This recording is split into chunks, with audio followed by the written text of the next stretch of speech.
घर और किचन से जुड़े काम इतने भी ज़्यादा मुश्किल नहीं होते हैं जितना हमें लगता है। अगर उन्हें करने में हम कुछ टिप्स और हैक्स की मदद ले लें तो वही काम काफ़ी ज़्यादा सरल और बेहतर बन जाते हैं। तो ऐसी ही कुछ यूज़फुल टिप्स लेकर आई हूँ जो आपके बेहद काम आएंगे। हेलो एवरीवन, कैसे हैं आप सब लोग? आशा करती हूँ आप सब बहुत अच्छे होंगे।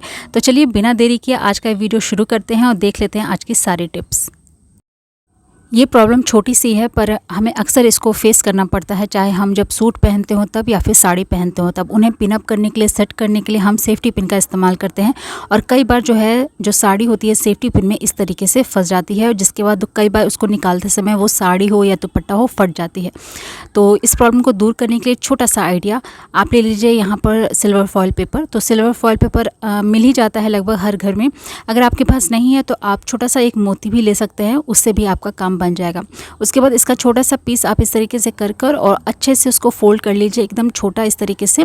उसके बाद सेफ्टी पिन में इसको इस तरीके से इंसर्ट कर दीजिए। अब आप जब भी अपने साड़ी को सेट करने के लिए या फिर दुपट्टे को सेट करने के लिए सेफ्टी पिन का इस्तेमाल करिएगा ना, तो ये जो सेफ्टी पिन का पॉइंट होता है ना, इससे डायरेक्ट जो है कपड़ा अटैच नहीं होगा, जिसके वजह से जो फंस जाती थी ना साड़ी या दुपट्टे तो वो फटेंगे भी नहीं और आप ईजिली जो है सेफ्टी पिन को इस्तेमाल कर पाएंगे। आई होप ये आइडिया आपको ज़रूर पसंद आया होगा। चलिए बढ़ते हैं आगे। कई बार बच्चों के जूते जो होते हैं वो पुराने हो जाते हैं, उसकी जो सोल ये वाला जो पार्ट होता है ना ये घिस जाता है, पुराना होता है, पहनते हैं तो वो पतला हो ही जाता है। उसके बाद बच्चों के पैर में वो काफ़ी ज़्यादा जो नीचे का सोल होता है ना वो चुभता रहता है और बच्चे जो है शूज़ को फिर पहनना पसंद नहीं करते हैं। तो इस तरीके का जो पॉलीथीन कई बार हम कोई शॉपिंग करते हैं तो उसको सिक्योरली हमारे पास पहुंचाने के लिए इस तरह के बबल्स वाले जो पॉलीथीन होते हैं ना वो रैप करके मिलते हैं। तो आप इसको फेंकिए मत, इस तरीके से ज़रूर इस्तेमाल करिएगा।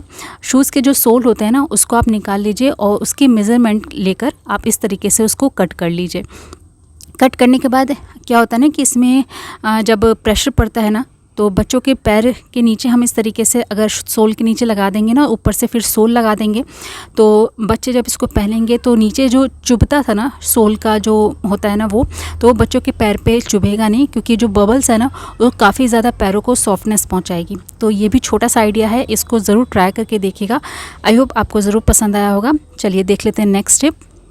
जब भी हम चॉपिंग बोर्ड पर आलू को चॉप करते हैं, इस तरीके के जो आलू होते हैं तो आप देखते होंगे टेढ़े मेढ़े इस तरीके से, मतलब ठीक से वो कट नहीं पाते हैं, वो लुढ़कते रहते हैं। तो जब भी आप कभी फ्रेंच फ्राइज़ वगैरह काटे या चिप्स काटे तो ये प्रॉब्लम हो जाती है। तो आप क्या करिए, नीचे से थोड़ा सा इसको प्लेन कर लीजिए। उसके बाद जब चॉपिंग बोर्ड पर आप इसको रखिएगा ना तो ये बिल्कुल भी हिलेगा डोलेगा नहीं और ईज़िली आप जो है लंबे स्लाइसेस हो या फिर इस तरीके से गोल पतले स्लाइसेस हो, ईज़िली आप काट पाएंगे। तो ये भी बहुत ही छोटी सी टिप थी, लेकिन उम्मीद करती हूँ आपको ज़रूर पसंद आई होगी। ज़रूर ट्राई करके देखिएगा। चलिए बढ़ते हैं आगे। कई बार जो होता है हमारे आयरन जो है वो प्रेस करते हुए जल जाते हैं, फैब्रिक जो होता है वो उसमें चिपक जाता है, जिसके बाद उसके ऊपर जले हुए निशान लग जाते हैं। तो उस निशान को दूर करने के लिए आप क्या करिए, एक पेपर ले लीजिए और उस पर थोड़ा सा नमक डाल लीजिए और ये जो आयरन होता है ना जो जल गया है तो आप क्या करिए, स्विच ऑन करके उसको अच्छे से गर्म कर लीजिए। उसके बाद नमक पर आप इस तरीके से कुछ देर के लिए चलाइए तो देखिएगा आप प्रेस के प्लेट पर जितने भी जले हुए दाग लगे होंगे ना या फिर कुछ फैब्रिक अगर चिपक गया है तो वो आसानी से निकल जाता है इस तरीके से। तो आप अपने जले हुए प्रेस को बहुत ही आसानी से साफ़ कर सकते हैं नमक के थ्रू। तो ज़रूर ट्राई करके देखिएगा। चलिए देख लेते हैं नेक्स्ट टिप। इस तरीके के चाकू वगैरह का इस्तेमाल हम रोज़ाना ही करते हैं और इस्तेमाल करते करते इसकी जो धार होती है वो भी मोटी हो जाती है। तो हम क्या करते हैं, मार्केट ले आते हैं इसको तेज़ कराने के लिए। और कई बार ये जिस तरीके की जो लोहे वाली जो चाकू होती है ना उसमें जंग भी लग जाता है, तो उसको दूर करने के लिए आप इस तरीके का आयरन स्क्रबर जो होता है ना वो आप ले लीजिए और कुछ देर के लिए इस तरीके से आप घसीएगा ना तो आपके दोनों काम हो जाएंगे। एक तो आपके चाकू की शार्पनेस है, धार है, वो भी तेज़ हो जाएगी और अगर जंग लगा हुआ है तो वो भी हट जाएगा। तो इस तरीके से आपके जितने घर में चाकू हैं आप उसकी धार को तेज कर सकते हैं। और बेस्ट रिजल्ट के लिए आप घसते समय में आप कुछ ड्रॉप्स जो है पानी की ज़रूर डालिएगा, इससे जो है बहुत ही अच्छे से शार्पनेस होती है। तो इस तरीके से जब भी आपके चाकू वगैरह की धार कमज़ोर हो जाए, आप सोच रहे हो कि इसको हम बाहर ले जाके तेज़ कराएं, तो इस ट्रिक को ज़रूर फॉलो करके देखिएगा, सच में बहुत ही अच्छा रिजल्ट आता है। तो अगर ये टिप अच्छी लगी है तो प्लीज़ वीडियो को लाइक करिएगा, शेयर करिएगा और अभी तक चैनल को सब्सक्राइब नहीं किया तो ज़रूर करिएगा। तो यहाँ पर हमारी जो चाकू है वो उसकी धार तेज हो चुकी है, तो यहाँ पे आपको प्याज कट के दिखा रही हूँ, बहुत ही अच्छे से जो है ये अपना वर्क करता है। तो ज़रूर ट्राई करिएगा। चलिए देख लेते हैं हमारी अगली टिप। कई बार किचन में काम करते करते हमसे तेल वगैरह गिर जाता है तो हम झटपट क्या करते हैं, अपने किचन क्लॉथ से उसको साफ़ कर देते हैं तो किचन क्लॉथ जो हमारा होता है वो भी काफ़ी ज़्यादा स्टिकी ऑयली हो जाता है, उसको भी साफ़ करने की एक अलग झंझट हो जाती है। तो आप कपड़े से साफ़ करने के बदले आप इस तरीके से थोड़ा सा आटा लेकर उस पर डाल दीजिए, तो आप देखिएगा थोड़ी देर में जो है पूरा ऑयल जो है वो आटा एब्जॉर्ब कर लेता है। इस तरीके से हाथों से आप रब करिए और जो भी आपके सरफेस पे गिरा हुआ है ना ऑयल, वो अच्छे से क्लीन हो जाएगा। वो एरिया आपको लगेगा ही नहीं कि वहाँ पर ऑयल गिरा है। तो यहाँ पे मैंने आटा डाला है, अगर आप आटा नहीं डालना चाहते हैं तो आप नमक भी डालकर इसको क्लीन कर सकते हैं। और ये जो आटा हमने ऑयल पर डाला है ना, तो इसको भी फेंकने की ज़रूरत नहीं है। आप इकट्ठा करके आपके घर के पास अगर कोई पेड़ है या फिर कुछ छोटे छोटे प्लांट्स होते हैं उसके नीचे आप देखते होंगे चींटियाँ वगैरह रहती हैं, तो वहाँ पे आप इसको डाल दीजिए तो चींटियों के खाने के काम आ जाएगी। तो आपका काम भी हो जाएगा, साथ के साथ जो ये ऑयल और आटा है ये बर्बाद भी नहीं होगा। तो उम्मीद करती हूँ ये टिप भी आपको ज़रूर पसंद आई होगी। चलिए बढ़ते हैं आगे। कई बार हमारे फ्रिज में जो फ्रीज़र होता है इतनी ज़्यादा उसमें बर्फ़ जम जाती है, हम कुछ भी अगर रखते हैं तो बहुत बुरी तरीके से वो चिपक जाता है, कितना भी हम निकालना चाहते हैं वो निकलता नहीं है। और कई बार तो इतना ज़्यादा बर्फ़ जम जाती है ना कि हमें फिर फ्रीज़र को है ना डिफ्रीज करना होता है ताकि जो बर्फ़ है वो मेल्ट होके ख़त्म होए। और कोई अगर हम बर्तन रखते हैं तो वो भी बहुत बुरी तरीके से चिपक जाता है। तो इस प्रॉब्लम को दूर करने के लिए ये ट्रिक आप ज़रूर इस्तेमाल करिएगा।